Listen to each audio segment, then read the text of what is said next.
Well, dinner's arrived.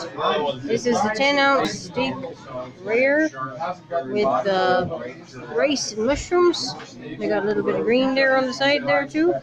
Anyways, we'll check it out and be getting back to you. Anyways, I'm sipping away. At Alexander Keith's, a lovely. Usually I drink stout for St. Patrick's Day, but they were all out.